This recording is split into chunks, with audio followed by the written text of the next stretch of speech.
OG Diaz, may nakakagulat na impormasyon tungkol sa nag-viral na blind item. Ibinahagi ng kilalang showbiz reporter na si OG Diaz ang mga detalye ng isang viral blind item na naglalaman ng isang nakakagulat na insidente na kinasasangkutan ng isang baguhang aktor at dalawang bading. Ayon sa mga ulat na natanggap ni Diaz, ang insidenteng ito ay nagdulot ng matinding trauma sa aktor na tinutukoy sa balita.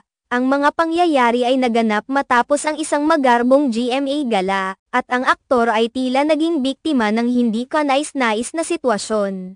Matapos ang gala, nagkaroon ng di inaasahang kaganapan na nagdulot ng pagkabahala sa industriya ng showbiz. Ang aktor, na baguhan pa lamang sa industriya, ay napilitang dumaan sa isang masalimuot na karanasan kasama ang dalawang bading. Ang dalawang bading ay nakikipag-ugnayan sa aktor sa isang pribadong lugar. At dito naganap ang insidente na lumabas sa publiko sa pamamagitan ng blind item. Ang balitang ito ay agad na kumalat at nagdulot ng matinding reaksyon mula sa publiko at mga tagahanga. Ayon kay OG Diaz, ang trauma na naranasan ng aktor ay nagdulot ng malaking epekto sa kanyang mental at emosyonal na estado. Ang karanasang ito ay nag-iwan sa kanya ng malalim na sugat na mahirap paghilumin. Ang pagkakaroon ng ganitong uri ng karanasan sa murang edad at sa isang napakasensitibong oras sa kanyang karera ay tiyak na isang malaking pagsubok para sa kanya. Ang sitwasyon ay lumabag sa kanyang personal na espasyo at dignidad, na nagbigay sa kanya ng matinding pangamba at pagkabahala. Sa kabilang banda, nakarating din kay OG Diaz ang impormasyon na ang network ay nagpasya na tanggalin ang isa sa dalawang bading na sangkot sa insidente.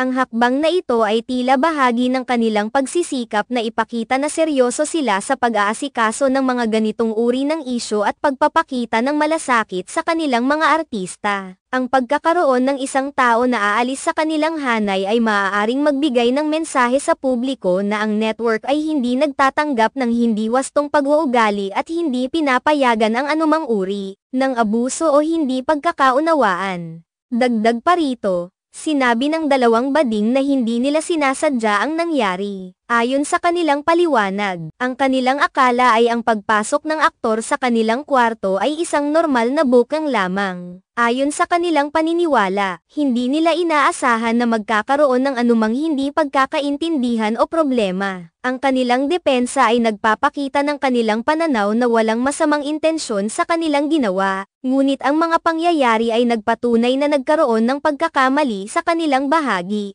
Ang mga detalye ng insidenteng ito ay nagbigay ng mas malalim na pagtingin sa mga posibleng dahilan kung bakit nagkaroon ng ganitong klaseng sitwasyon. Ang mga ganitong insidente ay nagdudulot ng malalim na pag-aalala at nagiging sanhi ng masusing pagsusuri sa mga pulisya at proseso sa industriya. Ang mga ahensya at network ay kinakailangang maglatag ng mga patakaran at hakbang upang maiwasan ang mga ganitong pangyayari sa hinaharap at masiguro ang kaligtasan at kapakanan ng kanilang mga talento. Sa pagtatapos, ang balitang ito ay isang paalala na ang pag-aalaga at paggalang sa bawat isa ay mahalaga sa anumang industriya. Ang pagkakaroon ng tamang komunikasyon at malinaw na mga hangganan ay maaaring makatulong sa pag-iwas sa mga hindi inaasahang problema at paglabag sa personal na espasyo. Ang bawat isa ay may tungkulin na maging responsable sa kanilang mga aksyon at tiyakin na ang kanilang mga pag-uugali ay hindi makakasakit sa iba. Ang mga hakbang na ginagawa ng mga network at ahensya upang masiguro ang kaligtasan at proteksyon ng kanilang mga artista ay isang mahalagang bahagi ng pagbuo ng isang maayos at makatarungan na kapaligiran sa industriya ng showbiz.